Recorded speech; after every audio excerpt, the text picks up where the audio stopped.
El tribunal convoca como amicus curiae que acompaña a la parte actora al doctor Lucas Sebastián Grossman.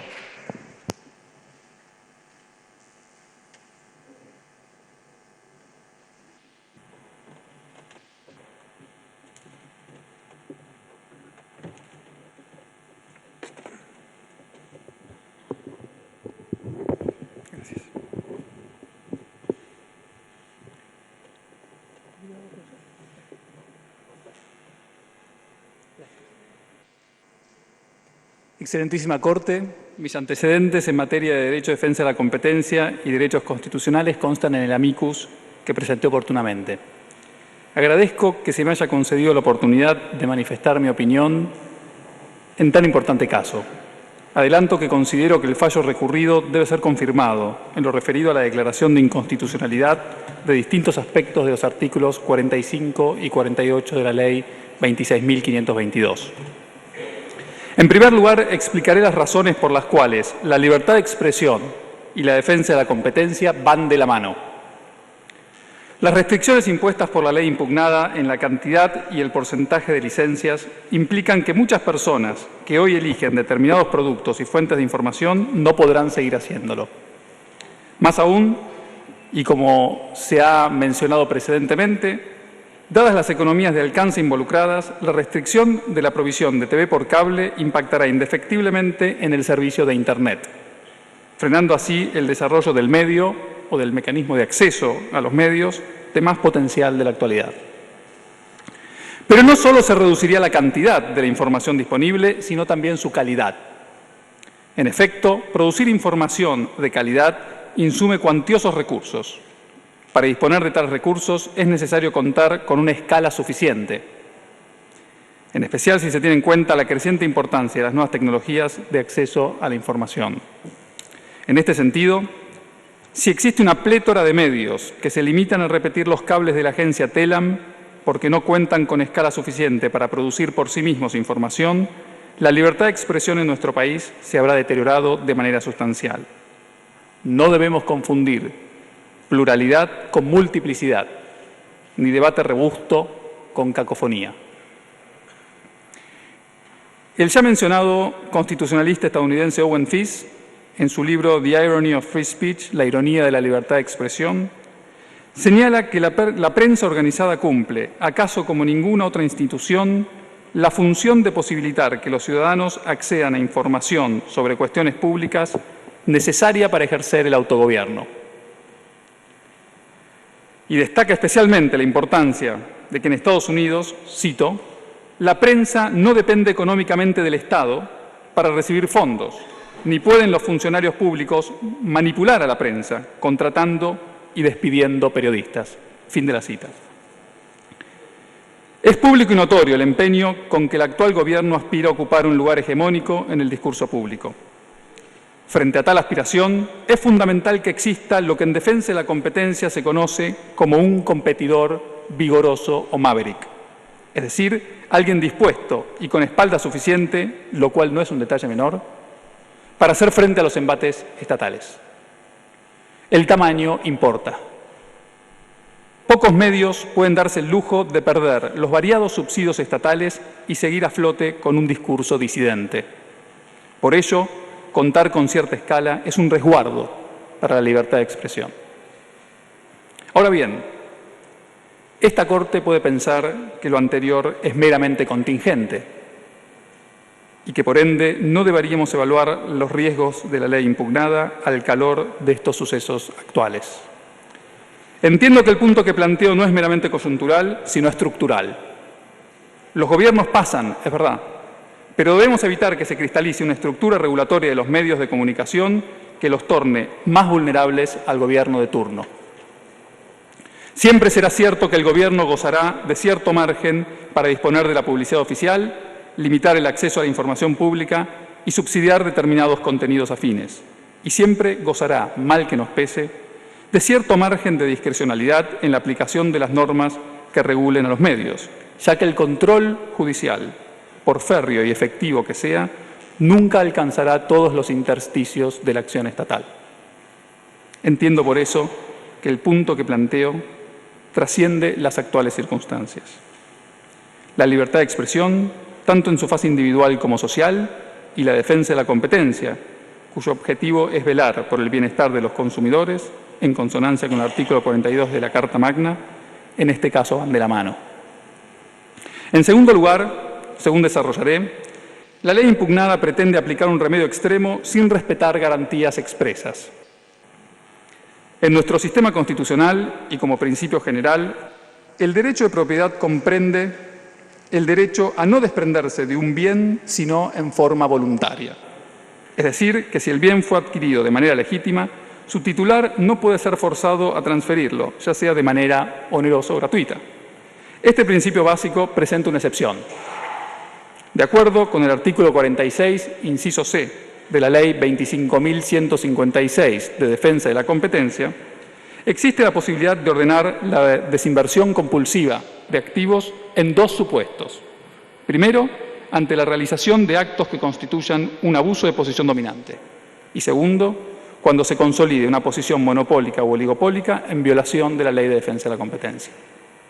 La Ley 26.522 pretende lograr este mismo resultado, la venta compulsiva, pero partiendo de presunciones que no admiten prueba en contrario y sorteando así las garantías procedimentales previstas en la Ley de Defensa de la Competencia.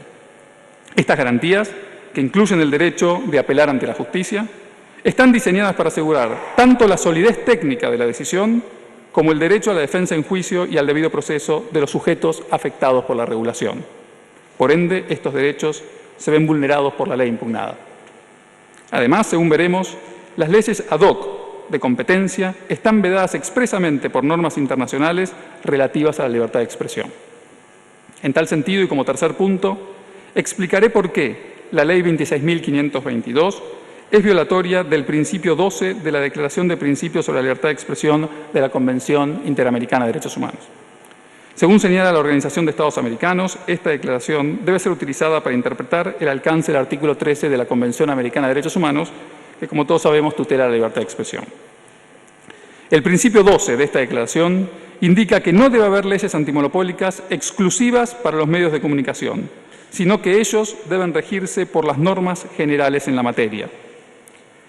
El propósito que persigue este texto es evidente: evitar que un gobierno, so pretexto de defender la competencia, acalle voces disidentes.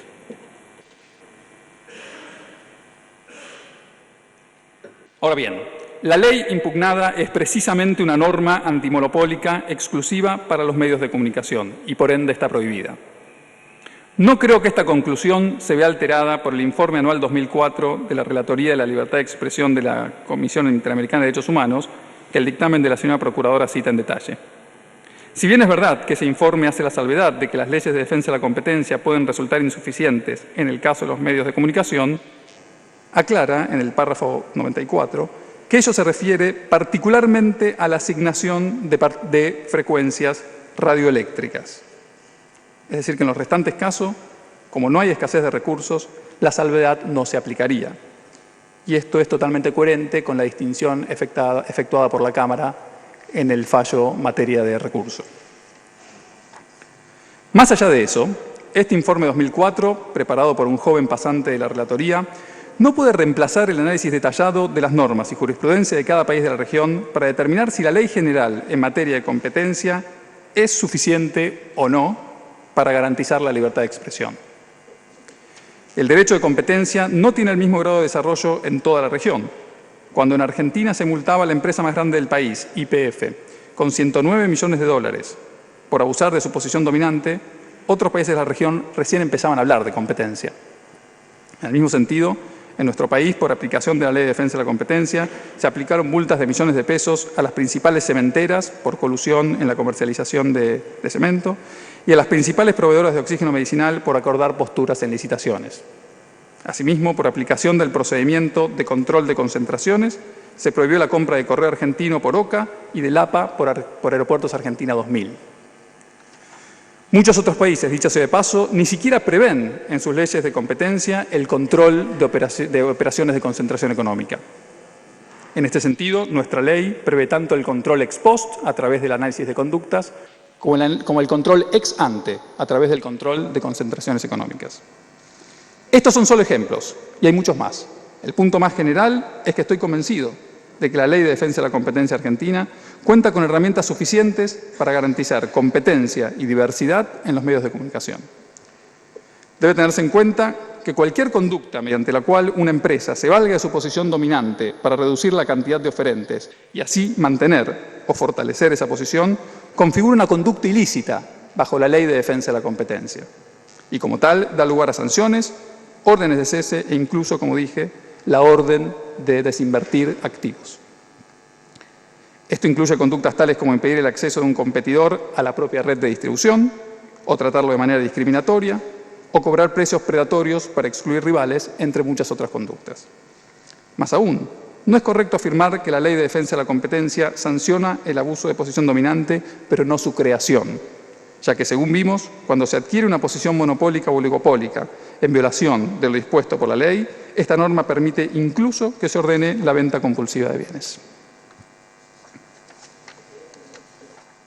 Por eso, si al Gobierno o a cualquier otra persona le preocupa que una empresa de medios se valga de su posición dominante para excluir competidores actuales o potenciales, debería denunciar esa conducta ante la Comisión Nacional de Defensa de la Competencia, cuyos funcionarios actuales, con mandato de 4 años, fueron todos nombrados durante la última década.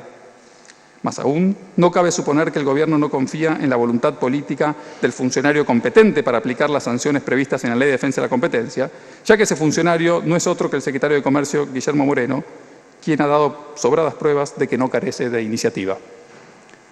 Por eso, resulta meramente dogmática la aseveración de que en nuestro país es necesaria una ley especial para garantizar la competencia y la diversidad en el mercado audiovisual. No existe ninguna conducta que potencialmente pueda limitar la competencia en tal mercado en perjuicio del interés económico general que no pueda ser alcanzada mediante la legislación general en la materia. Eso sí, la Ley de Defensa de la Competencia exige que se pruebe la existencia de una posición dominante y que ella se utiliza para restringir la competencia. Probar es más difícil que alegar, y creo que es bajo esa luz que debemos entender la ley impugnada. Para terminar, excelentísima Corte, sostendré que la libertad de expresión debe entenderse a la luz del derecho a la autonomía. El Gobierno afirma que esta ley busca promover la libertad de expresión a partir de un aumento en el número de medios disponibles. Sin embargo, un análisis que se concentra en la diversificación de la oferta, pero hace caso omiso de las preferencias de la demanda, no es compatible con el principio de autonomía contenido en nuestra Constitución. Me permito traer a colación en este punto la teoría de la libertad de expresión defendida por el célebre filósofo del derecho Ronald Dworkin, recientemente fallecido. En su libro Freedom's Law, El derecho a la libertad, Dworkin sostiene que resulta fundamental que se rechacen las concepciones perfeccionistas o paternalistas de la libertad de expresión que suponen que el Gobierno debe determinar qué es lo que la gente debería leer, ver o escuchar, ya que ello implicaría desconocer la responsabilidad moral del individuo para tomar esas decisiones por sí mismo.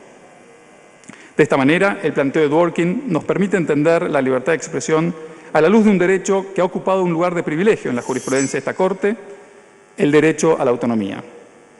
El doctor Zaffaroni, de hecho, lo ha denominado, en el caso Arriola, la viga maestra del derecho argentino. Cuando determinado medio de comunicación cuenta con alta participación en el mercado como consecuencia de las elecciones libres de la audiencia y no de conductas anticompetitivas, un Estado respetuoso de la autonomía debería entender que la libertad de expresión está siendo respetada. Por ello, resulta clave que el mecanismo a través del cual se promueva la diversidad sea el de perseguir y sancionar las conductas anticompetitivas, si las hubiere, y no el de tratar de manipular artificialmente la oferta. Creo en este sentido que no se trata en el presente caso de elegir entre una concepción individual y una concepción social de la libertad de expresión, sino entre una concepción respetuosa de la autonomía y una concepción perfeccionista. La primera no es menos social que la segunda, pero a diferencia de esta, resulta compatible con la impronta general de nuestra Constitución, con su artículo 19 y con los tratados internacionales de derechos humanos, tal como destacó esta excelentísima Corte en el caso Arriola. Distinto sería el problema si nuestra preocupación fuera que los medios que la gente mayoritariamente elige no son precisamente aquellos que difunden el tipo de mensaje que consideramos correcto, valioso, conveniente. Tal preocupación no debería confundirse con la libertad de expresión. Como enseña Dworkin, la libertad de expresión exige precisamente lo contrario. Muchas gracias.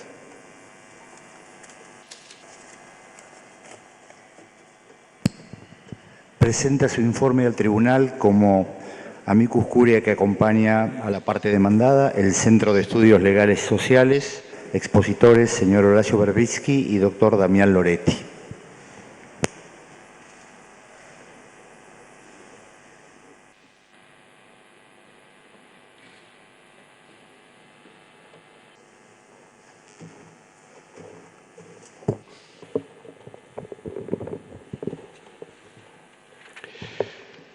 El CELS llega a esta audiencia en cumplimiento de un mandato de sus fundadores de contribuir a que nuestra democracia sea liberada de los resabios de la última dictadura cívico-militar. Así como defendemos la plena vigencia de esta ley, a cuya creación contribuimos desde la Coalición para una Radiodifusión Democrática, también hemos propiciado la depuración de este tribunal hace una década, la derogación del Código de Justicia Militar, la nulidad de la Ley de Obediencia Debida, la modificación de los tipos penales que restringían la libertad de expresión, el adesentamiento de los lugares de encierro. Lo hicimos en todos los casos antes que existiera el actual gobierno. Celebramos la iniciativa de esta Corte en favor de la transparencia y la participación, pero no coincidimos en la transformación del amicus curiae en un subordinado amicus partis. Al constreñir a los amigos del tribunal a la abogacía de una parte, la Corte desmiente el pronunciamiento de su presidente contra la politización de la justicia y aplana como mera cuestión de partes un debate vital para la formación de la voluntad popular en una democracia más plena e informada. Además de las partes en este expediente, hay un país afuera. Además, una confusa redacción de la acordada que dispuso esta audiencia redunda en que puedan abogar como independientes algunos partisanos camuflados.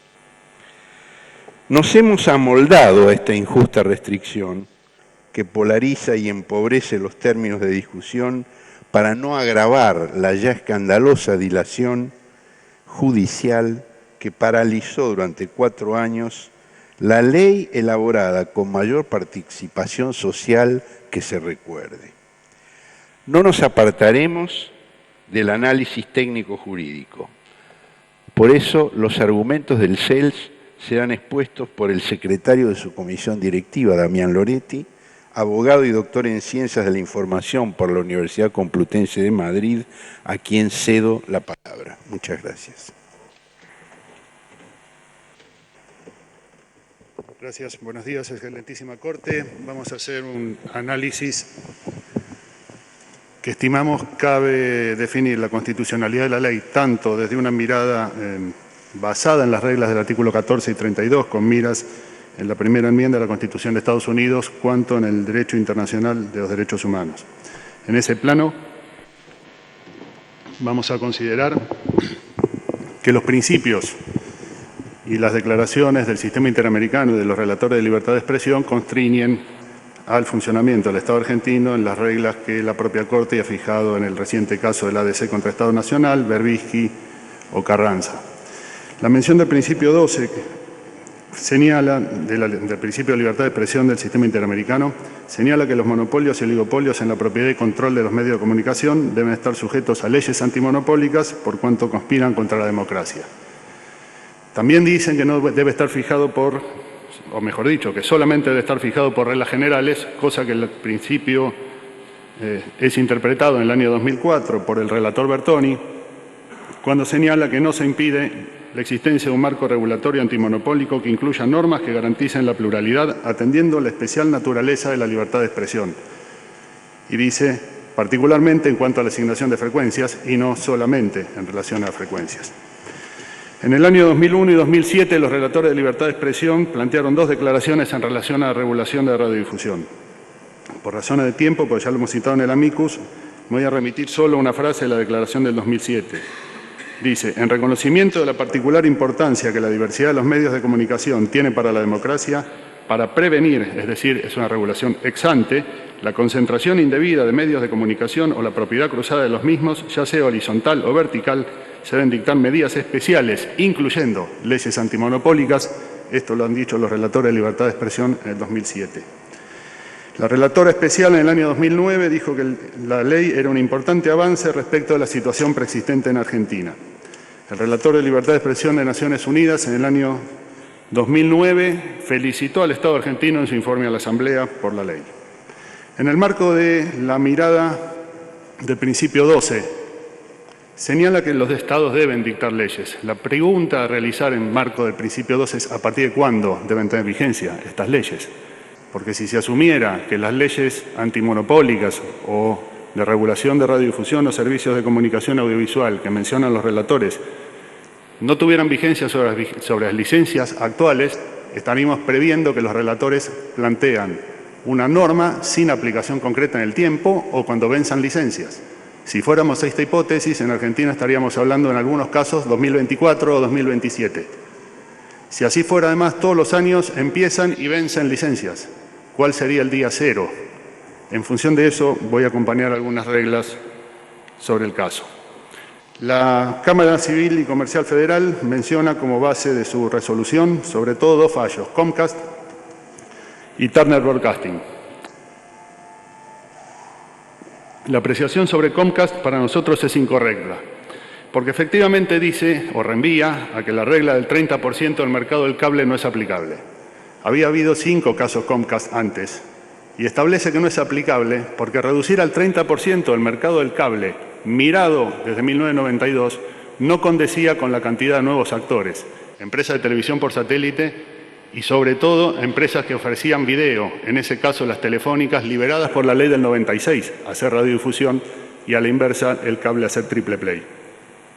La mención no reconoce, o la crítica en el caso de la Argentina no reconoce que incluso por resolución de la Cámara Civil, que por la Cámara Nacional de Contencioso Administrativo, ya las 5 de un caso llamado ATBC, las incumbentes telefónicas no tienen acceso, ¿vale? Es decir, las barreras de acceso legales planteadas hoy hacen que la resolución Comcast no pueda ser mirada de modo analógico porque los hechos no lo permiten. El caso Turner Broadcasting que usa la Cámara es un caso basado pura y exclusivamente en temas de mass carry, cosa que no está discutida en este caso, que tiene que ver con la obligación de pasar las señales locales que tienen las televisoras por cable. Dicho esto, también señalaría que a la hora de mirar este caso respecto de los hechos, también habría que mirar la cantidad de empresas y medios que se han cerrado a lo largo del proceso de concentración que ha habido en la Argentina, la cantidad de señales que no existen más y la cantidad de trabajadores que han perdido su trabajo o tuvieron que reinstalarse.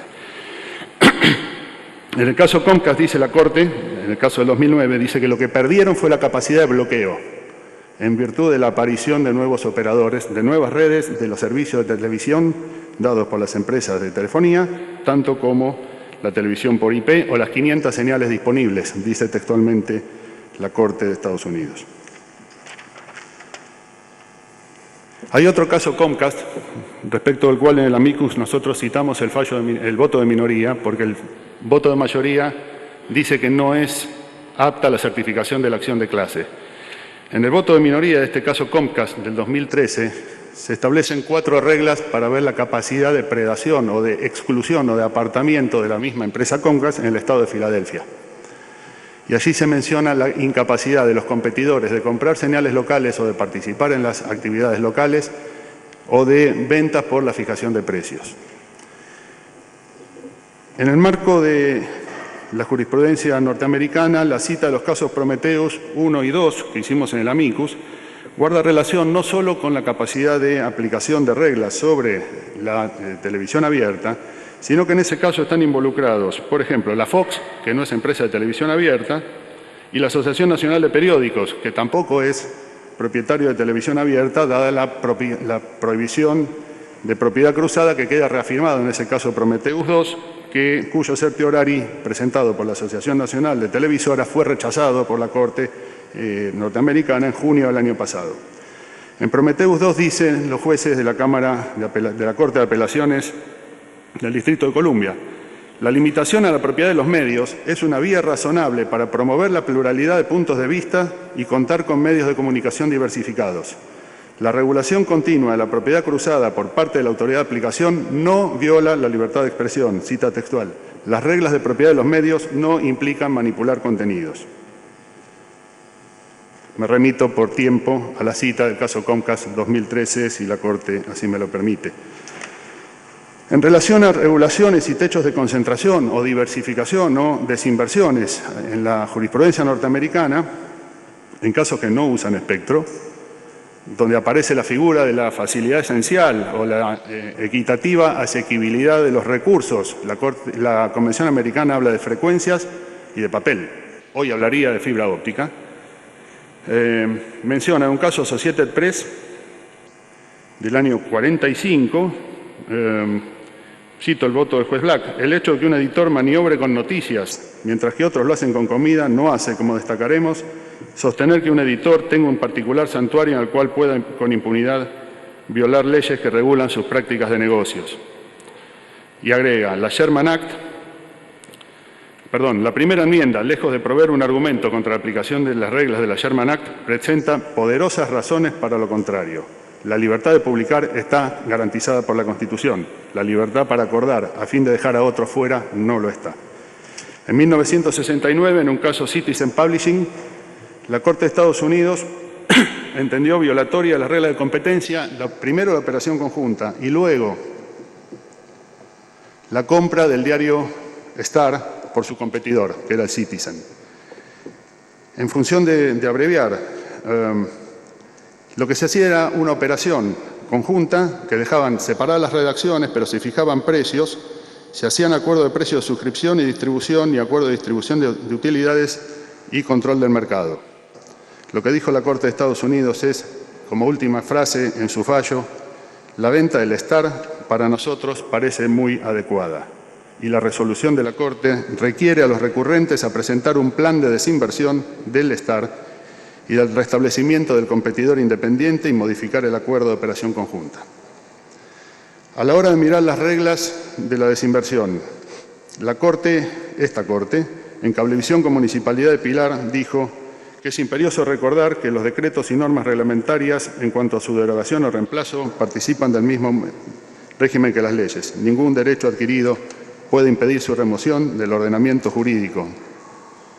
Existen antecedentes de desinversión en la Argentina, inclusive en la vida de los medios de comunicación. Citaría Endesa, el proceso de desagregación de los paquetes accionarios de los acuerdos entre Fox, Pan American Sports y Torneos y Competencias en 6 meses. La Ley de Servicio de Comunicación Audiovisual habla de 1 año y agrego a lo que decía antes, no solamente pone techo en la concentración del cable, sino en el mercado de servicios por suscripción. Vale decir, la mirada de Comcast que hace la Cámara es incorrecta porque la ley no regula la concentración solo en el cable, sino en el mercado de televisión paga, lo cual cambia sustantivamente la mirada del negocio, tal como la Comisión de Defensa de la Competencia dijo en el 2007, cuando autorizó la operación conjunta. Ambos mercados fueron mirados del mismo modo. En el año 2008, el Programa Internacional de Desarrollo de las Comunicaciones de la UNESCO extendió su documento llamado Indicadores de Pluralismo en la Comunicación. Entre algunas de las menciones, al señalar la situación de estrangulamiento de la libertad de expresión, no por monopolio, sino por concentración, dice que las reglas que deben fijar los Estados incluyen umbrales en base a criterios como participación del público, circulación, volumen de ingresos, distribución del capital accionario o derechos de votos, incluyendo integración vertical u horizontal. La forma exacta de regulación depende del mercado y nivel de desarrollo y tamaño de los operadores. La ley debe tener incentivos para motivar su cumplimiento. En particular, dice la UNESCO, deben tener el poder de hacer desinvertir. La palabra desinversión está en UNESCO, no en el texto de la Ley de Servicios de Comunicación Audiovisual. Hacer desinvertir en las operaciones mediáticas cuando se amenace la pluralidad o se alcancen niveles inaceptables de concentración. Insisto, no habla de monopolios como necesarios. Y en este sentido, me interesaría cerrar con 2 o 3 ejemplos más. Uno es el caso del Consent Decree del juez Green en la jurisprudencia de los Estados Unidos en materia de desagregación del AT&T con las 22 operadores de las Baby Bell. Y por último, respecto a la entrada en operatividad de la vigencia de reglas y órdenes, está el caso de Standard Oil, en el cual la Suprema Corte de Estados Unidos dijo que no solamente se fijaban reglas hacia el futuro, sino que se ordenaba modificar y sancionar lo que anteriormente estaba en infracción. Es decir, prohibir hacer en el futuro esos actos que hemos encontrado como violatorios de la ley y el ejercicio de la medida de reparación que debe ser efectivamente disolver la combinación, extensión y fuerza de funcionamiento conjunto que la posesión del poder obtenido ilegalmente ha traído y seguirá trayendo. Muchas gracias.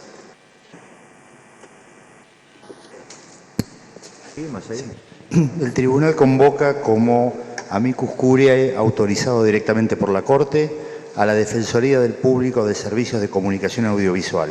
Expositora, licenciada Cintia Ottaviano.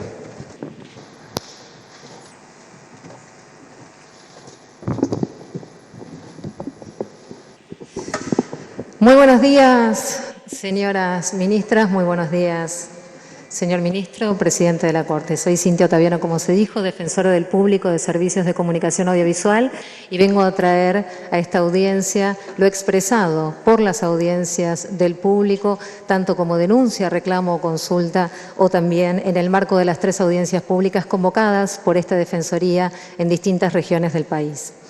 Estamos realmente agradecidos y valoramos la oportunidad de que la palabra de las audiencias sean expresadas, porque hasta aquí si no, no se hubiera hecho. Antes que nada es necesario reconocer cuál es el escenario político conceptual de época. Así como la sociedad moderna produjo un nuevo sujeto social, el ciudadano moderno, también la sociedad actual plenamente mediatizada produjo una nueva ciudadanía, y es la ciudadanía comunicacional. Y si la ciudadanía moderna supuso el reconocimiento de diversos derechos sociales, políticos y civiles, característicos del constitucionalismo liberal y del constitucionalismo social de mediados del siglo pasado y de fines del siglo pasado, también la ciudadanía comunicacional implica el reconocimiento de nuevos derechos que se inscriben en este caso en el constitucionalismo multicultural propio de este siglo, del siglo XXI. Hoy estamos hablando de las audiencias como nuevos sujetos de derecho, no ya como consumidores ni como usuarios. Estamos hablando de ciudadanos comunicacionales. La etapa empresarial de la información, que tenía como sujeto central al empresario, que justamente consideraba que la información era una mercancía, terminó, es cosa del pasado.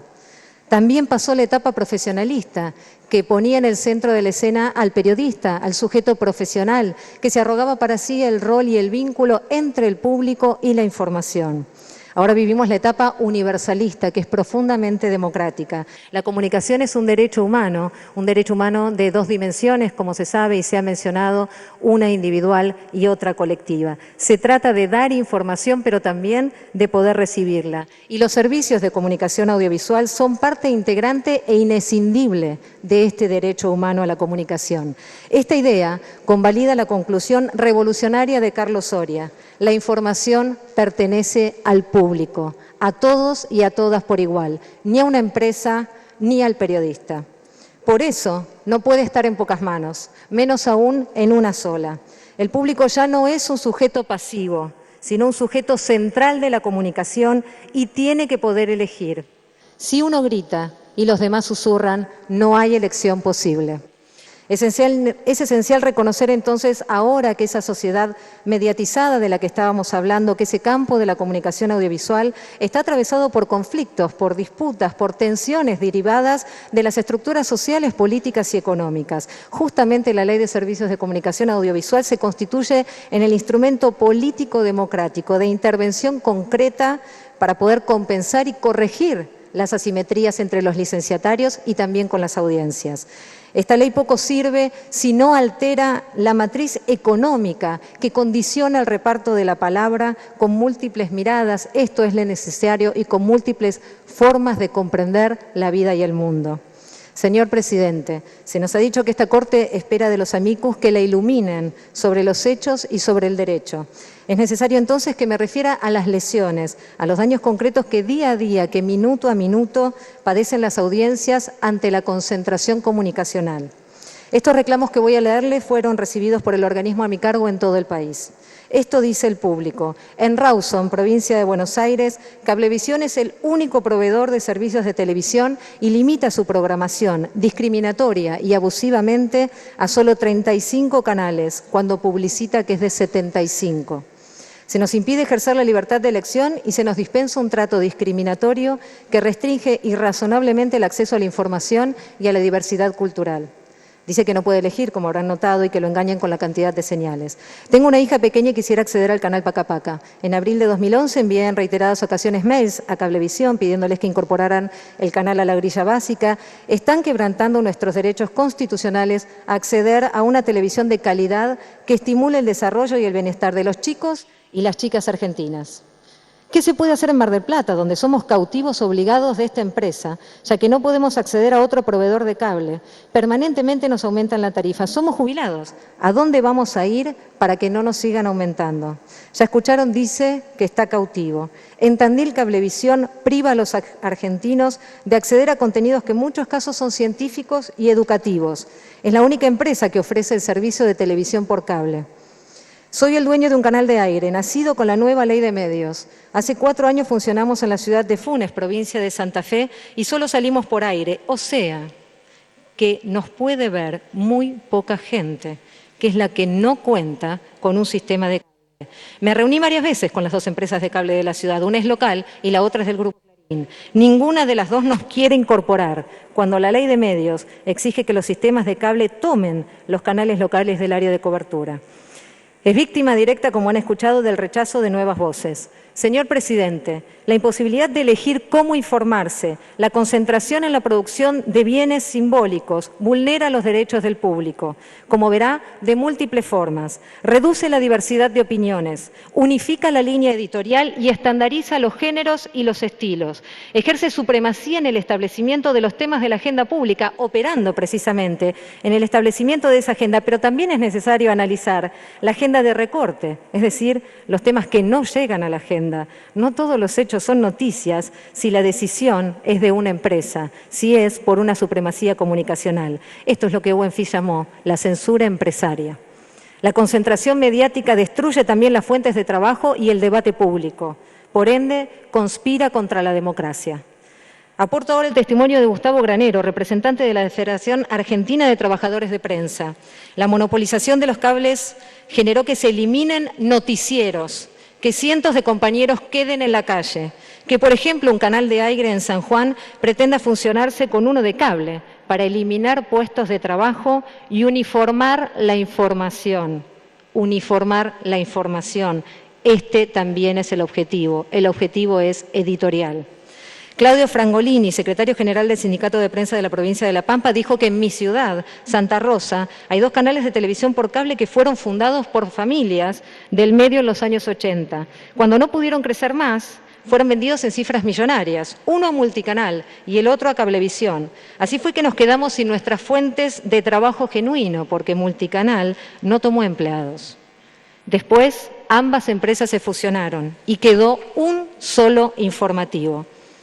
Al proceso de integración horizontal que tuvo el sector del cable se sumó la integración vertical entre proveedores de señales, distribuidores, comercializadores y operadores de sistemas televisivos, permitiendo que las prácticas de exclusión sean posibles en diferentes mercados geográficos. La Comisión Nacional de Defensa de la Competencia advirtió en 2007 que cuando un proveedor de señales televisivas se encuentra integrado con un operador de cable, es altamente probable que incluya en sus grillas las señales propias, que excluya las de sus competidores y en particular la de los productores más pequeños. Este es el caso de Sembrando Satelital, de la red Intercable. Así lo explicó Luis Boneto. Desde la creación de la señal tenemos una larga vigilia frente a las cadenas de cableoperadores para participar de la grilla. No nos permiten ingresar, aún cuando nuestra señal es libre y gratuita. Parece ilógico, pero ni siquiera podemos vernos en la ciudad de Córdoba, sitio de nuestra propia emisión. La concentración no solo impide el acceso de nuevas voces, también silencia otras.